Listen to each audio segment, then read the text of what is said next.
Thank you very much. That's very kind of you, Seth. Thank you so much. So you took the intro that I needed to do, so we're just going to skip right past that. And let me just say thanks to Adorama, thanks to Seth and Teresa and Joshua for coordinating this event. It's wonderful to be here and talk a little bit about the craft of cinematography. And I also have to shout out to Derek at Adorama Rental Company for sponsoring this event.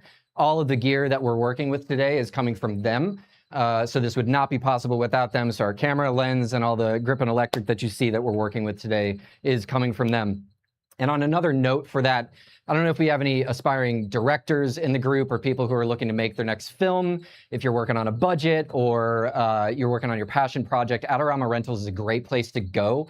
It's a full service, one-stop shop. They're going to have everything that you need. And I actually sort of tooled this demo with that in mind to say that this is what you can do with the gear that you can get from them. So just keep that in mind as we go along. So Seth was so kind to give an intro to me, so I'm just going to skip over that, but I will show you some of my work, which is playing now. This is my reel, and just to give you a sense of some of the stuff that I work on. So I've been a narrative cinematographer for the last 10 years. I've been in New York City, sort of honing the craft for more than 15. Spent a little bit of time as an electrician working on feature films and television, stuff like that. And like Seth said, I'm also a member of Local 600, so I work on some TV shows and movies around the city when they come through. So I know most of what gets discussed here is photography, right? And that's something that most of us start out with, is like honing our photography skills. So I'm really excited to like give a lens to the thought process and the care that goes into telling the story for 90 minutes. You know, that is a marathon when you're making a film or you're making a TV show. Keeping your creative level high for that long of a time is extremely, extremely difficult. So this is just a little bit of a look into, what goes into that, the creative approach, the technical approach, and yeah, let's get it going. I'm just gonna go skip right past this. What's that? Someone's actually asking, well, this might be Stu, what's in between a filmmaker and a cinematographer, or is it the same thing? Okay, so I think anyone who works on a film is a filmmaker. So let's just say that everyone from the director down to the PA, you are a filmmaker if you were working on that set. And everyone needs to be treated as such and enjoy the benefits of that when a movie becomes successful. So I'll just throw that out. That was more for just any of our directors in the group who might be trying to self-produce their work, you know, looking for rentals. They want to get their whole package together and looking for somebody who's going to support you through that. Adorama Rentals, to that point, is just a great place to go because they're extremely supportive. They've supported me throughout my entire career here. I continue to go to them for those things. So, and that's a great point. I would love for this to sort of feel interactive. You can throw out your questions, anyone in the chat, and shout out to the people who are watching on the stream. I appreciate you guys tuning in.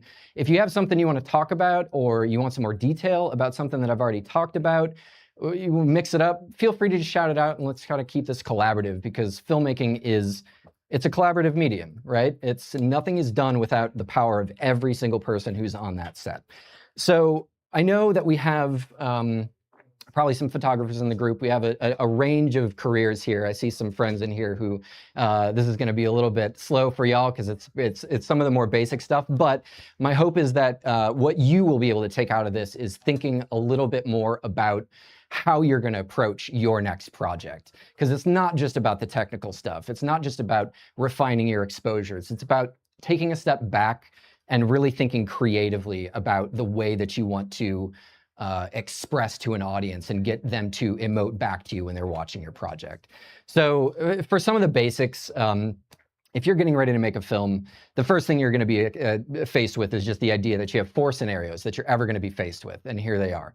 It's your day exterior, day interior, night interior, and night exterior. Now, there's like nuance to that. Obviously, we don't have to get into that. But for the practicality of this demo, we're focusing only on day interior because it's sort of what we have, right? We've got some sunshine going outside. We're inside in a dark space. So we're going to look at the different ways that you can start to approach or think about your project when you get into that space. So like I said, I always am trying to impress upon any young filmmaker or advanced filmmaker is think creatively before you think about the technicals. It's really, really, really tempting to start thinking about, oh, what camera am I using? What's the format? What's the lens? All these different things. But you really need to dig deeper before that. And even if you have known your director for years and years and years, when they hand you a script, that is a blank canvas for you to start experimenting for the first time, thinking about things that you've never done before. Is there a piece of gear that you want to really know better what it does or how it's going to help you express? Like, this is the time to do it. So you really need to be asking yourselves these questions as you're going down the line. What is that story? What is the mood, the tone? Are there any themes? Do you have motifs you're going to be weaving in through that 90 minutes of your screen time? And then also, what are your characters feeling? And that's where Erica is going to come in a little bit later. It's something that I had to really train myself to take a step back and think about, is when you're dealing with actors and their performance, you're being allowed into their space, right? And they have a whole amount of backstory that they've got for their character, and you've been given a certain amount of exposition in front of that scene and what's coming after that scene that you really need to be assessing to understand, how am I going to get into this performance and highlight it in a way that does them the service that they're doing to you, which is giving you the story. So that said, once you have those things in mind and you've talked with your director, you may be again tempted to start thinking about, lenses from a technical point of view. But I think there's, again, another creative way that you can be thinking about them, and that's with all these different details and descriptors that you could give to lenses. Sharpness, what's the level of contrast, what kind of character do they have, or do they have no character at all? Do they flare? How do they flare? And here's two examples. I don't know how well you can see this up on the screen, but these are two different projects. One of them I actually shot for Adorama. That's a commercial, not a narrative project, but had some of the most pretty flares that I've been able to capture, so I wanted to share it. Also, fun fact, the horse shot right there is this exact lens, this one right here. So fun stuff there. I think what's fun about looking at the character of lenses is there's always the conventional thing that it's going to give you, right? You think about horizontal lens flares, you're thinking science fiction film, more often than not, or anamorphic lenses. But I think it's nice when a director, and I really applaud if they decide, I want to change that into something where I can express for a chamber piece, something very dramatic, something interior. What are the ways that you can subliminally reach your audience? Always be thinking about that. And you can do it the same with light. And I threw this up here because I just think it's fun. Sven Nykvist, who is maybe the greatest cinematographer of all time. If you don't know who that is, he worked with Ingmar Bergman throughout his entire career. He is spectacular, one of the best to ever do it. And when we talk about light, it's always with only like one or two descriptors. It's like, is it soft light or is it hard light? And that's not really the extent of it. And look at some of the things that he used as a way to describe his light. We've got gentle, violent, poisonous, sensual even. I like, that's really, I love it. I think it's fascinating because I think he really respects the craft of filmmaking really as art. It's business as well. Obviously, you need to make things that are entertaining, but this guy really wanted to make sure that the artistry was not lost. So I would love it for everyone as you're going home is to be thinking about every aspect about the artist that you are. Because that's what you are, you're artists, right? This is the whole point of it, is to express yourself and to reach an audience. All right, so enough of that. Moving on to the technical approach. At this point, you've been talking at length with everyone, department heads, production designers, yada, yada, going on location scouts, doing your shot list, photo boards, and diagrams. And just a point on photo boards for anyone, this is something I only started doing recently, which I really highly recommend to anyone. You're taking photographs with the approximate angle and distance that you would be using your cinema lenses with to shoot them while you're scouting, so you can give a sense to the entire crew of what your shots are going to be. It's a tremendous tool. You don't always have time to do it, but when you do, like, I will always be a proponent of doing all these details up front, giving it to everyone so we can all be on the same roadmap towards that same goal. And that's one way to help it. And here's just some examples of some of the prep that I've been given. This is from a director I worked with a couple of years ago for a breakdown for the camera of how she wanted to break the scene down, which is super helpful for me. More details is better than less. And there's my lighting plot for the same thing. This is a film. I don't know. We are allowed to swear in this. It's a. I guess not. Maybe. I see that face. Just go. It's called ckUps Anonymous. It's a short film that I made a couple of years ago. It did very well at South by Southwest. It's online if you want to go check it out. But this is the camera plot and the lighting plot for that project if you want to go check it out later. And more of that same detail. So this is a more complete look at some of my prep work. And this goes to everybody. Everybody that I work with gets this document. And it's ad nauseum. You're going to get this for every single scene.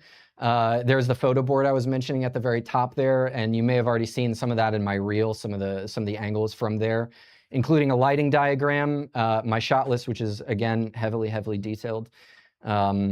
And here's my little one that I made for this, which is to just give you a sense of what we're working with today. So we're going to get to the demo in just a second, but I just want to point out that we're using an Alexa Mini. This is the original here.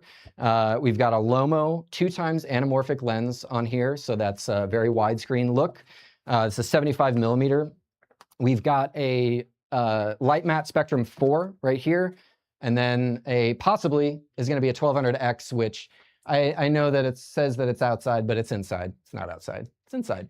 And it's not necessarily where it's going to go. This is an extremely loose plan for what we're doing today, because the way I want to do this, and maybe it was a little bit foolhardy for me, is like I didn't really plan this part of it too much, because something that you need to be able to do when you're a cinematographer working at a high level is to be able to be adaptable. You're going to make all these plans. You're going to get into your location. Maybe you scouted on Wednesday and it was beautiful. It was sunny out and you're looking at something, you think that's going to work, and then it's raining. So you have to adapt. You have to figure out what you're going to do.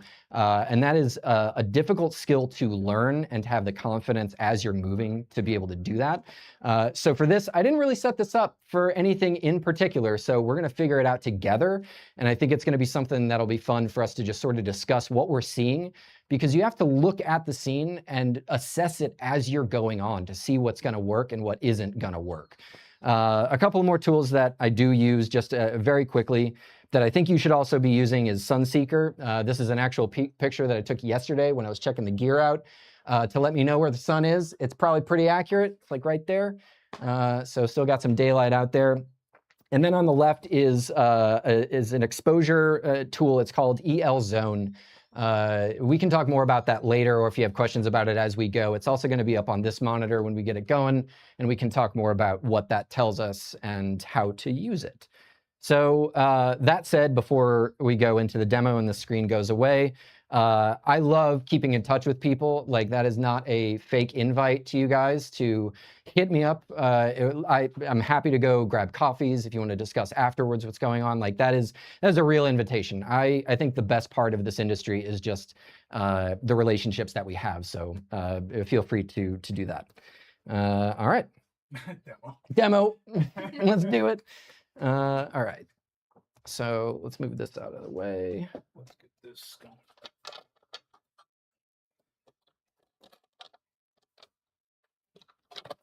All right. So like I said, for the practicality of this demo, we're doing a day interior.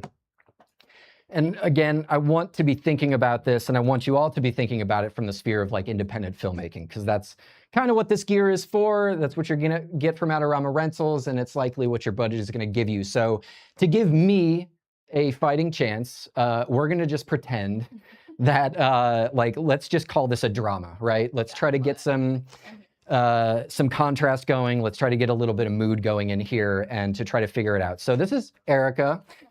She's going to be our actor for today. And let's move this back towards you. Give me a feed before anything else. Oh, yeah, sure. I'll do that right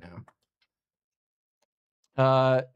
So again, we just have to pretend, because we need a little bit of a brief here to figure out what we're doing. So let's just presume that we're dealing with a drama, and let's just say that your character is just gotten some like bad news or something, right? So that'll help us to get through that. So if I'm thinking about a character who is going through something like that, I'm going to want to be right there in the performance with them, right? I don't want to be in a way where I can't see both eyes and I can't see all the emotion that's going to be coming out of that person, right? It's something where, and that's maybe instinctual. So Can you just like pull your chair somewhere like in this range right here? And let's turn off basically all this stuff if you don't mind.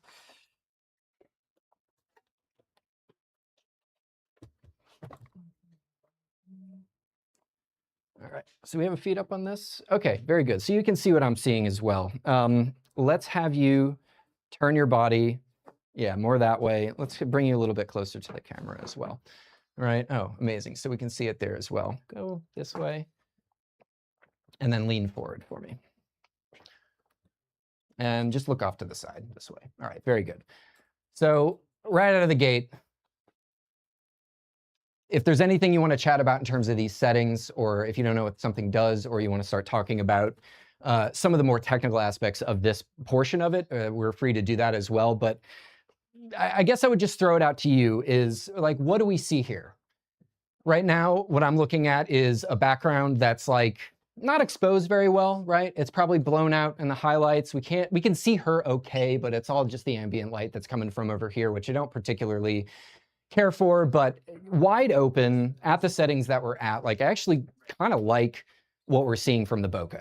I don't know if you're feeling the same way, but it looks like that soft out of focus area that you have all in the background, like all this stuff back here has a nice little pattern to it that might, you know, if you want to add some importance to that, is like maybe that's zeroing us in on her and we're really focused just with her. Everything, nothing else matters, right? Maybe we say something like that for this.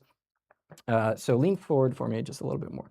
There you go. All right, so you're focused. Next thing I notice is that, okay, so she's very is ambient lit. It's not flattering. I mean, she looks fine based on this, but it's like we can do a lot better than that, right? So you need to start thinking about how are you going to start shaping that light? And something that you want to try to do, well, I guess there's a few ways you can go about this, right? Something that is a traditional thing to do is to consider all of the area like over here as your motivation for where the light should be coming from. So I'm seeing it from this side of the frame. And so that means I probably want to try to like carry that light further this way and start to shape that light around her face. And the trick with that is to make sure that that doesn't feel too sourcey as we're going along. So I'm just going to trap you in here just a little bit. Sorry, buddy. We have a question. Oh, yeah, hit it up. Someone's asking, do you like where the film industry is going with sharpness, lighting, and color grading? I think, okay, so that's a tough question because it's very general, but I think a general question like that is good because it can force you to say, there are incredible filmmakers out there making incredible films everywhere, and it's up to you to go seek them out. And they are doing creative things with things like sharpness, their color. So if you're not liking what you're seeing by what's being prescribed to you in the big box theaters, then seek out some independent films that are doing things on a more interesting level. That's the best answer that I have for that at the moment. But keep them coming because I think that helps. All right, so we're going to bring our light mat in now and start to try to shape this light a little bit around her. Let's see, just keep your, if you don't mind, just focus right now, right there. Okay, so I'm glad that I have this right here because I can watch it as I'm doing it. That's wonderful. All right, so what I see now is, okay, great. So she's got a little bit better shape on the face in terms of the lighting. Like we're hitting just the side of the face, which is usually a nice thing. It's maybe a little too sourcey. It's maybe a little too bright. And maybe, my color temperatures are like slightly off, right? You're seeing a little bit, could be the projector. Maybe you see something a little nicer in that feed there. And actually, my goodness, look at the monitors here. Those are so much better. The color, the color rendition is really nice there. But is that really going to pass, I guess, for a grade for this? Like, perhaps it could. But it's starting to at least look a little bit more like a serviceable image to me. And I'll say just things that I like about it in this moment. Let's look at this monitor really quick. Great. So something that's pleasing to me about this is I am getting a little bit more around her face, and we're sculpting that light, and we're seeing We're seeing all the side of that. But what we don't get currently, and this is a choice you can make, is we don't see both eyes lit. You don't have an eye light in both eyes. Sometimes that's something you want. Sometimes it's something that you don't want. But it's, it's dealer's choice. And you have to discuss with your director what you want to see from that. So let's just work the right light around just a little bit more. Starting to see it a little bit. Starting to see that classic. There you go.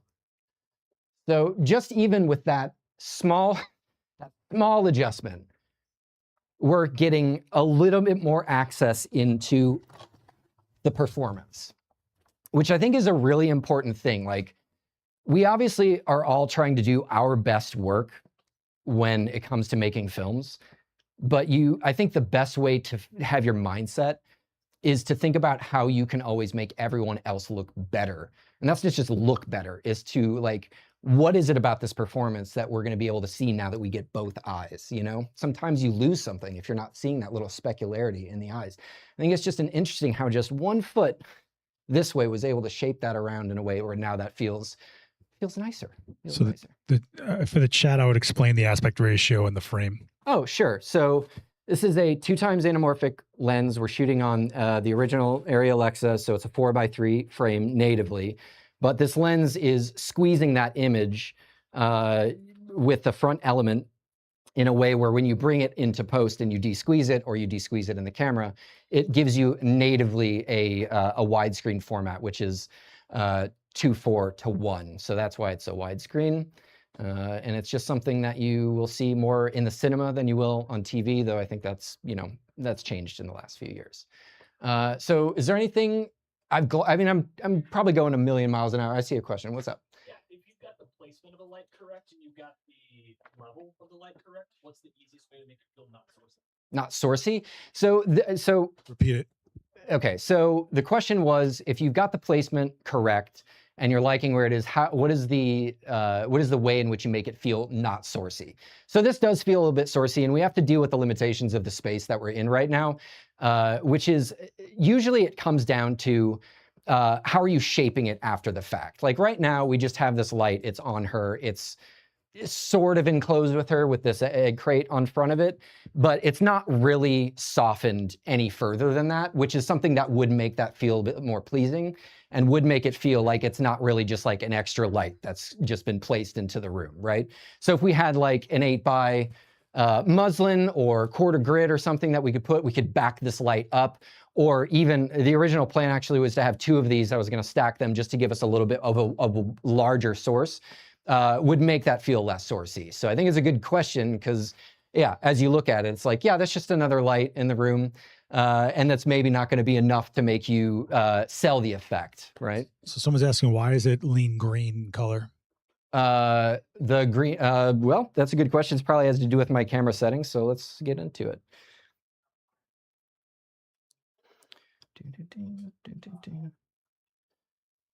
We can add one. You don't see my camera settings here going, but they do see whatever you're doing on the monitor. Okay. So in the top right. Mm-hmm. If you guys, in the stream top right, you see the white balance on the color correction on the top right. Is that starting to feel? I'm not really watching, but yeah, it does feel less green because I'm just doing it in camera, and I just erased it. So let's go again. 45, 46. Feels good to me. We can go -2 green. And now that feels like a little bit more of an accurate skin tone, at least on these monitors. And this one here just feels more accurate. So we'll add that to list and we'll add it. And that's a great question. And these are the sorts of things that come in where I might have tunnel vision as a cinematographer, right? I might be on set. I might be thinking about all that I've just been thinking about right now is like, what's the performance? What's the creativity? And then a director comes in and says, hey, it looks green, Like, oh, wow, you definitely caught me there. It's like, yeah, it absolutely looks green and we don't want that. So you have to be able to make those little adjustments, which is why I wanted to do this way, to have you being like more interactive for it. So as we're discussing it, if there's other things you guys want to talk about or more things that you want to see from a setup like this, like we could talk about what's the difference between doing it front lit as opposed to, on the far side, the way that feels. Feel free to jump in and and add your thoughts for sure. So there's one other light that we can add to this. I don't think we really need it, but the plan was for this to go outside just to give us a little bit of a hot streak behind her. We'll see if this is going to be way too much. It's probably going to be way too much. So where's that can? That can of fog. It's like one of the, oh, there it is. Yeah. This is not entirely necessary, but just something that helps add a little bit of texture into the frame is to, you would do this with a water-based hazer that is going to fill this space a lot more evenly than this. But even just having a little bit of a texture behind her, very simply, can add a lot of drama to your frame in general, which we try to keep off of her. We don't have a whole grip village that we can put back here, but it's enough to give you a sense of, you know, depth in the space, or to bring some texture into the screen, maybe lower the contrast by adding some filtration as well. You have another question? Yeah, someone in the chat is asking if they don't have this light mat, could they get a similar look with the Gemini 2x1 soft? 2x1 soft. Yeah, okay. So I will be the first to admit, I don't have the most technical knowledge in terms of what each particular light is or what it does, but I think if you have the fundamental understanding of the size of your source in proximity to your subject is what determines the softness of it, and then you're dealing more with just the intensity of that light, that's going to be something that's going to get you 90% of the way there. And this is something that helped me determine this, and is from the great Roger Deakins, was the one who put this into my brain, saying that the sun would be a pretty incredible soft source if it was a lot closer to the Earth. You know, and it's hard to think of it that way because you're thinking about the intensity of the sun, but it's like if that giant star was close to us, it would be incredibly soft. It'd just be way too bright. So you have to divorce the concept in your brain about soft light and the intensity of that light. So whatever that light is that you're talking about, it's a 2x1, so I'm guessing that means 2 feet by 1 foot. You know, you would be able to sort of get there, but really what you would want to be thinking about at that point is bouncing that into a bounce of some kind, whether it's bleached muslin, unbleached, or ultra bounce, and then shaping it from there, or shooting through and diffusing that light at that same size. You just have to remember that it's the size of the light next to the subject that's going to allow you to do that. So that's a good question. I appreciate that one. So is there anything else on anyone's mind when it comes to maybe the approach of what we're doing today, and other things that you are curious about? Like, we could get a little bit more mood going on her here. I can't see what's going on. Yeah, what's up, Evan? Hey. So how much do you rely on the post aspect of grading when you are lighting? Do you lean on it a lot, or do you try to get it as close as you can on set? The conventional advice there is always get it as close as you can on set, for sure. I mean, if you have the ability and you have the time, which I think is really like the biggest issue that you're ever going to be running into, is not having enough time to like shape everything exactly the way that you want to shape it. You know, but I think color grading is an incredible tool. It's a useful tool that is, you know, you should exploit that as much as you can, as long as you're not getting wacky about it. I don't think you want to get anything, at least to my taste. I'm never going to want anything that doesn't feel natural, right? So, how important is knowing what like to do for you? Like the technical aspect of it? Yeah, so the question is really about how important is the technical knowledge of color grading to the process, right? That's what you're asking, and understanding, I guess, what you can do in the color suite. Yeah, very. And I am, again, somebody who will admit that that's an area that I feel is maybe one of my weaknesses. Is I get into the suite and I look at what we shot and I say, hey, that looked pretty good, you know, when we were on set, and I'm looking for somebody to sort of take me over the hill. And it's hard to understand the language to use with them to get you to the place that you want to go without everything just sort of falling apart. So I think it's incredibly important to be able to have those facets, and it's, you know, this is one of those lifetime skills that you never, ever stop learning.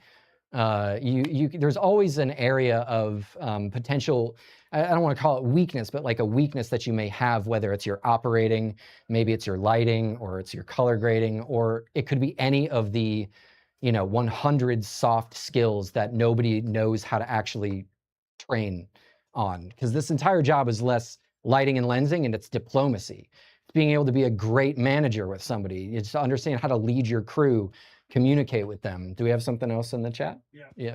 Someone's just asking if they can't afford like professional lighting. Could they use like hardware flood bulbs, or what would you recommend on that? Hardware, yeah, 100%. Yes, I think, my challenge to you would be if you have the techniques embedded in you, and you really understand what the position of a light how it can change everything for you. Make itself a challenge and say, I'm going to light an entire movie at what I can get at your hardware store, and see if you can do it. Because I think those limitations are so freeing.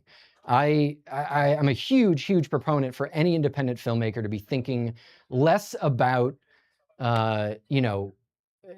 being limited by your budget, and more just getting more limitations by not having everything that you could possibly ever want. I think it's a much more exciting way to make films, is to say, we're going to Home Depot today and we're going to see what we can do. And it might have you thinking a little bit more creatively once you see what those limitations are. It's not dimmable, it's not full spectrum, blah, blah, blah. It's all these different things, but hey, maybe that's going to result in something 10 times more interesting than anything you've seen in the last 10 years. It's a possibility. So someone's asking, with filmmaking, is there a convention to how far the closest the light can be in to be allowing for motion and reframing? Say it one more time. Is it So convention? I guess they're asking how close, is there something about how close the light can be, keeping in mind motion and having to reframe for the motion? Oh, okay. I think I understand the question. So no, I think the more you work, the less rules there are. You learn the rules so you can break them. And I think, there's plenty of interesting shots and scenes in films that are lit by like a single bulb or something in the frame, like brilliantly photographed film, The Lighthouse, Jaron Blaschke, Robert Eggers. There's an entire scene that takes place by oil lamp, and it burns incredibly hot between those characters, and that is so evocative of the tension that they've got going on between them. And it's like, that is a choice that would get you fired on a very pristine looking Netflix show, that they're going for it. They're taking that risk and that experimentation to like push that even further in that moment for that film. I applaud them greatly. If you're not watching their movies, you really should be. They're fantastic. Yeah, that's take. All right, one more question so I can get going on the demo. Someone's asking if they can get the same or similar footage with a lower cost, cheaper point and shoot camera. Same as what we're doing today is the question. Okay, so point and shoot camera, yeah, I think yes. The answer is yes. Let me not be so coy about it. Give me 1 second, because I'm just dealing with something that's like slightly more dangerous here. And trust your grips. Okay, good. Trust your grips. If people don't know how to set up a C-stand, now's a really great time to ask, because we're doing it. But I just introduced this here because I actually was taking a look at the frame, and I was like not extremely happy with how much fill we were getting on this side of her face. So I wanted to knock out some of this blue that we had going on here, any of the ambient light that was happening. And to be honest with you, even though it's just a little out of focus because I don't have an AC, let me change that. This looks even more to where my brain was hoping we were going to see when we started this demo. Even just by a little bit of a move of that light just further behind her, just so it's a little bit more mysterious, right? And then to shape that light and get a little bit more negative fill. Yeah, very good. So the question was, can you get the same resulted image from a point and shoot? Was that the question? Yeah, so I think a bit too much importance is maybe put on the actual imager itself. I think you can get an incredible image from basically any camera that's on the market today. There's gonna just be struggles like the longevity of it on a project, the accessories that you're gonna need to like build it out with that's going to make it last for like a 30-day shoot, you might start getting really annoyed with just having like a mirrorless camera, which is why these cameras exist. It's like, is the color science in this one top of the line? Obviously the resolution, all these different things, sure. But what makes this different is just its adaptability and its robustness in all the different environments you have. So if you're shooting with a point and shoot, that's another great opportunity to start to get in tune with that camera. What are its limitations, and how can you either enhance them or exploit them or avoid those problems, right? When I first moved to New York City, which is in 2010, the 5D was like the big thing. Everyone loved the 5Ds. And it was, I mean, I made a career out of it because I bought it and all of a sudden I was a DP, even though I didn't know what I was doing, which is, I think, a more common thing that you see now is that you've got the gear, go make your movie. It democratizes the process. It's fantastic.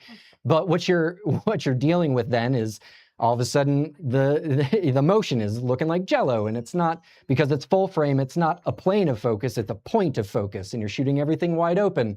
So you got to learn those limitations, and I learned all those limitations and probably got fired a few times in the process using that camera. So yeah, go for it. Don't let any of that stop you from accepting the reality that the story is always the most important part. I would point to Sean Baker. If nobody remembers the film he made about, I think it was like 8 or 9 years ago, it's called Tangerine. Shot that movie on an iPhone. It's incredible. You forget it's on an iPhone in 2 minutes. It's a beautiful film, very well made. The story is incredible. Yeah, unless you all have other big time questions, I think this is about the extent of what I can show you with this current space that we're looking at. Yeah, what's up? Maybe I'm getting ahead of you, but if you were able to choose how little or how much of that window to see in the background, would you change that, or would you keep it where it's at? If I had a choice, I mean, okay, so that's a good question. Yeah, sorry, excuse me. So his question was, if it was up to me, how much more or less of this window would I be seeing, right? And we're talking, this is now talking more from a creative point of view, which is something that I appreciate. And that's honestly where collaboration comes in. It's director-based. It's like, do you like it? Do you not like it? More often than not, what you're gonna do is you're gonna rehearse the scene, which, we've got our sad actor, no tears yet. I don't know. No, just kidding. I'm just playing with you. I'm just playing with you. It's more of a discussion at that point, because you're gonna block and rehearse the scene, and then they're gonna go away and they're gonna keep talking about it while you're lighting the scene and you're getting everything prepped, and they'll come back and they'll look, and then maybe they love it, maybe they hate it, and then it's up to you to decide. So I guess I'd throw the question to you. What do you like? What do you not like? What would you like to see different? Can we do it and see? I'm serious. Like, if you feel like, hey, that's too much window, I don't like it, I'm open to it. Yeah. Oh, No, seriously, yeah. I'd probably see less of it. See less of it? Because then you could probably motivate it instead of coming from behind. You can motivate it from the side. Sure. Motivate it, and you can try to get. If you've got a sidewalk permit, you get a window on the sidewalk. Absolutely, and I agree with you. Which is when I pointed out the lighting diagram from earlier, this was the plan: was to shoot further into the area, but that was with the concept of being able to put a lamp outside and give us a little hot streak on the wall behind her to carry that light inside, which, we have limitations. We got to deal with the limitations that we have, and we go with what we have here. But I think if I'm thinking about this scene and I'm just looking at it based on this monitor and not getting too bogged down with like the color, maybe our exposure is like a little too hot here. We could like stop this down just a touch to save our backs when it comes to doing power windows in the DI. Like, I could buy this as a frame right now. I could buy this in a heartbeat of something where she looks to me like she's going through something just through the lighting and the expression of the lens. And then when you add on a great performance and the music of what's happening before this scene, that's what draws you in. And I think, if I just gave this to somebody and it said, I want your movie to look like this, somebody would probably be like, nah, I don't know. It's all right. What else can you do? But I think that's what makes movies so special, is you get You get the music of the whole experience together. Plus, I just think these are gorgeous lenses, so I'm always going to want to use them. That's just me. Oh, we have another question in the chat. Theoretically, had a B cam for the scene, where do you think they would put it? Amazing question. My goodness, that's fantastic, because this is, for any of my more experienced DPs in the room, you know how annoying it is to have to work in a B cam on your shot. You're working, you're getting your lighting all set, you're making it look nice, and then all of a sudden you have to add another angle because the editor is going to need something more to work with. It's something we all deal with, and it's honestly, it hurts in the moment, but it's not that big of a deal. Most of the time you're really prepped for it. But I think for me, depending on what the director is asking for, is I would probably work that around, you know, a little bit more profiled and probably on a tighter lens. Or I would say that this lens here would be more like a 50, and then the B camera lens would be a 75, because that's going to be how you're going to operate that. But again, that's going to be in a scenario where this light right here is not going to be a light matte. It's probably going to be, you know, an M18 bouncing into something with a grip village around it. It's going to have flags. It's going to have modifiers in front of it. Or it's going to be mounted in a way where we don't see anything underneath it and we can shoot past it. Because that's the biggest thing you're going to run into, is your own mess, right? You're going to start shooting a second camera and it's like, oh my God, I see that flag. I didn't want to do that. And then it's just an avalanche from there. And it's a difficult thing to deal with. But if you're prepped ahead of that, knowing that you're going to rig above or from below or from outside a window, and you're just going to let everything go to black, you know, those are the choices that you're hopefully making before you even arrive on set. So that's appreciate that question very much. So we only have a little bit more time left to go. So if there's anything else, anyone, yeah. How would you keep the light consistency for each scene? For example, this even if you have B cam, but you need to do a B cam next scene for another person talking to the person, the actress. And you guys switch it out a little bit.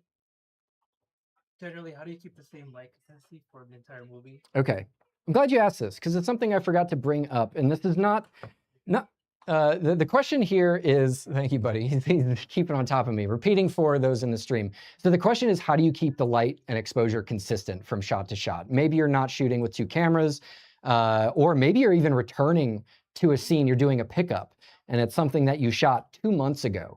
And you have to remember, oh God, what did I do? You look at your reference, but you're not sure what your stop was, or maybe you don't have it to rent the same camera. There's like a million ways that this can fall apart. So something that's very useful, and I'll just point to it here. Do we see this when I switch over? No?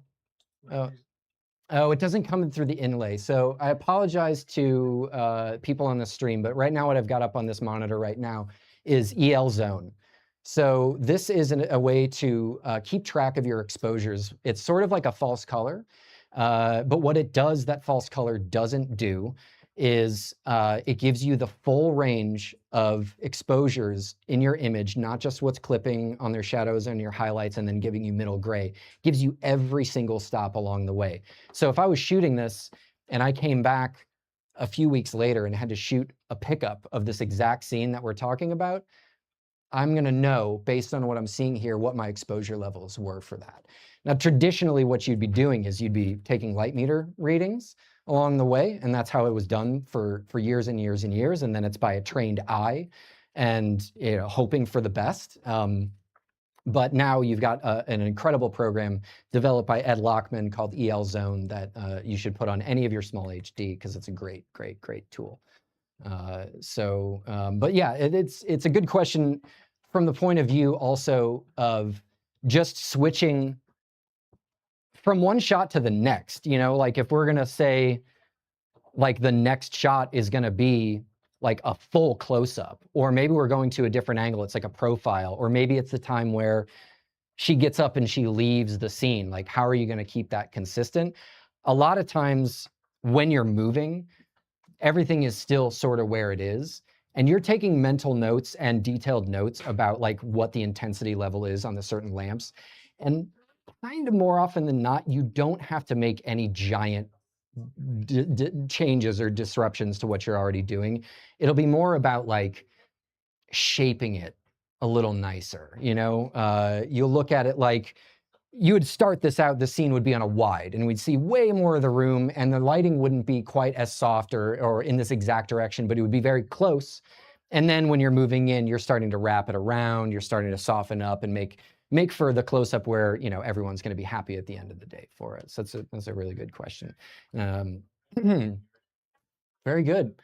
That's about all I've got for you here. So if there's no other questions, I'm happy to continue the conversation. Oh, we've got a couple more. Yeah. Yeah. Someone asked, like, the first question was about just like, if I had my point and shoot camera, would I be able to get the same look and everything? Oh, sure. Yeah. And that discussion was more about the cameras. And I know, like, lots of even affordable cameras have like amazing potential in what they can do. You also mentioned at one point like how much you like that lens, character that lens. Yeah. And I don't have a lot of experience using like very high-end cinema glass. So I was just wondering, like, just looking at the monitor down, which I'm guessing is like that Sony or whatever that This, is. yeah, that's a Nikon. Yeah. And that probably has like a photo lens on it, like a zoom lens. Yeah. So the question is behind that is you like the way that this looks, but is there a way to get that to look the way that this is looking?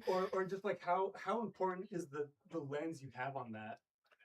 Oh, I mean, it's the meat of the process for sure. Yeah. I mean, it's, let me get some of this stuff out of the way so I'm not just leaning over the camera. Yeah, it's the meat, it's the protein on the plate. Now, I'm not talking about like focal length and like, you know what, stuff you're at. I'm more like the glass thing. Like the character of it, right? Yeah, that's what I was. So the question is basically how important is the lens?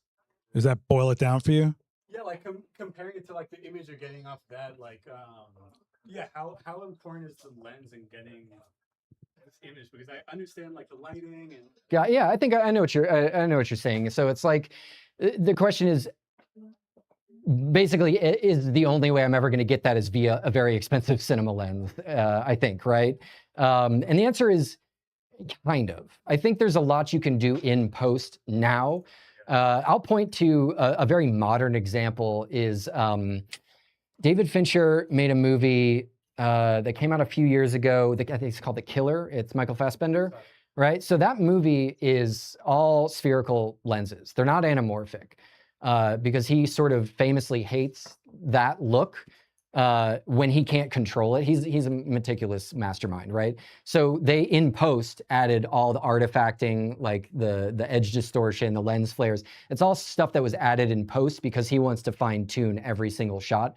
So there are ways where if you're just using a kit lens on a DSLR or a mirrorless camera or whatever, you will be able to do that, but it's a lot of blood, sweat, and tears or money or access to those tools that's going to allow you to do that. But I think if you're looking at making a movie and you're trying to decide on like, what is the limitation of what I can make? And what do I have? What are the resources that I have? And you're talking about, this is all I've got. There are many different ways that you can impart character into those lenses as you're making the thing, whether it's filtration or choosing a range of lenses that, you know, is going to give you that creativity that you're looking for per scene. I think it's not always great to think about like, well, if I don't have like this 2x anamorphic lens, like obviously that's a great thing to have if you're going to have a whole movie with that. But if your story is right on point and your lighting is on point, I don't think anyone's going to miss, oh, I just wish it had a little bit of soft on the side. You know, I think that's one of those limitations that don't let it stop you from the outset from going where you're trying to go, because if that does well, the next thing you do, maybe you can afford that one and tell your next story. I think that's always the best way to do it. So yeah, you had a question. Yeah, what's your thoughts on highlights? On highlights, yes, I don't love them, if I'm being honest, and maybe that's because I don't feel great at them. I think what I run into is, the question was about highlights, just my opinion on them in general, is if I'm lighting a scene and I feel like I've got the light sculpted very nicely and I am getting into rehearsal and the director says, I just don't see, like, I really need to see that specularity in the eyes. Oftentimes it's a little bit of a gulp moment because it's very difficult, especially if your actor is moving, to bring something that's going to reflect in their eyes without polluting the shadow side of the face. Sometimes you can get away with it, and some people are very, very good at it. It's one of those things that I don't always think about it. It doesn't always bother me, but it's an ask that I'm willing to obviously to give to somebody if that's what they're asking for, because I think it's, you know, it's their movie, it's not mine. Yeah, and if I'm going to do it, it's probably something like this. I'm using like a very small light, close to the camera, dimmed way down, just enough pretty shape to it that it's not going to look weird in the eyes. And that's another thing that's like difficult, is if you're lighting a scene and you end up with eye lights based on the way that you're lighting, bingo, that's great. But that's usually coming from multiple different sources that are all very clean, nice edges. You know, in a scenario like this, we would probably have a much more powerful light coming from the side to really like bring up the exposure that way. And then something slightly smaller to wrap that around, just to lift up what's going on in the face. And then you would see the unit in their eyes, and there's your eye light. Yeah, but not always for me. I think that it's case by case. Yeah, case by case. Yeah. So when starting out your career as a cinematographer, I know it's less technical, but with the age of like social media and self-promotion of your work, how do you not discourage yourself by comparing yourselves to other cinematographers and there's maybe unique style, so that you don't get discouraged, and maybe because I talk to other cinematographers and they sometimes feel like, why bother? There's someone Oh better yeah. than me. All right. So Look at these people. yeah. Why can't I? So the question is, how do you maintain that self-confidence while you're coming up when you're seeing other people who are doing incredibly around you, and the career comparison? I think that goes to any creative field. Any artist is going to have that feeling of like, man, I wish I was working with those people, or I wish I was able to do these kinds of projects. My advice to anyone, and I struggle to take this advice myself, is run your own marathon. It is a marathon. It's, you know, I am 15 years into this career, maybe 8 of them where I'm actually doing it well, where I'm like satisfied by what I'm doing. And that's to suggest that like, even if I have the luck of being able to retire, I've got another at least 30 years going after this. So I shouldn't be, you know, beating myself up, because everyone else is going to do that. You know, it's like other people are going to beat you up along the way, more than they're going to try to help you out. So always run your own marathon. Try to just get your own fulfillment going first. We were talking about this earlier, is that achievement is its own reward. It's not the accolades that you get from other people. So as long as you're making things that you love and you're happy with that, there's nothing better in the world than that. You should just eat that all day. Yeah, that's a good question though. Yeah. Yep. Show us your shot list in Excel. Yeah. Inside this shot list, do you have some particular workflow? How, what's your decision making inside the shot list? Yeah. Or you come and you have like go with intuition? Yeah, so the question was about my shot list document, which I spent a really long time formatting. And that's something that you can, you got to make it work for you. And when it comes to shot listing, actually, it's either, sometimes you're given that by a director saying, hey, here's this, you know, we've talked about it, you've got the script, I want you to do this. I don't love that because it feels not as collaborative. I love to talk through from like a page 1 discussion, like, let's talk about what this movie is supposed to be. And in our mind, like try to beat out, like shoot for the edit maybe, you know, like think about what each one of those shots is going to be. But the truth of that is it's all playtime. Like that's a really great time to dream. And it's maybe one of the more fun parts of it, because you're not going to have any of the realities coming after you later. You get to just dream up all the amazing things that you're going to do in 8 weeks.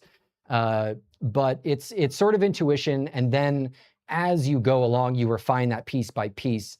Once you know what your locations are and what the limitations of that might be. And then, you know, that's when photo boarding also comes in as well. And I like to try to do that based on the shot list if you have time to do it. But the details that are on that shot list, it's pretty standard for me. Like I maybe have 1 or 2 columns that are like special for me that help me keep my eye on like, what's the camera support for this? Is there any VFX on this shot, or, you know, something like that? But it's all very standard. Is it, you know, what's the shot name, the number, what's the description, inside, outside, what's the light, you know, what are the lensing, you know, stuff like that. But the more detailed you get, the more your crew has a complete picture of what you're going to be doing. So that's my approach to it, and I think it's yeah, like I said earlier, movies are made in prep, so do all that work that you can. Did that answer your question? I'd like to hear more details. Like, do you prefer like her face be more tragic, more in the dark? Oh, less on the dark? shot list. Yeah, okay, all right. So I understand what you're saying. Yeah, we can look at it after. If you stick around, I can like show you some of the details that are in there. But stuff like that, I don't really add too many details along that line. He was asking like, do you add like, should it feel more tragic, or do you want the light to feel this way or that way?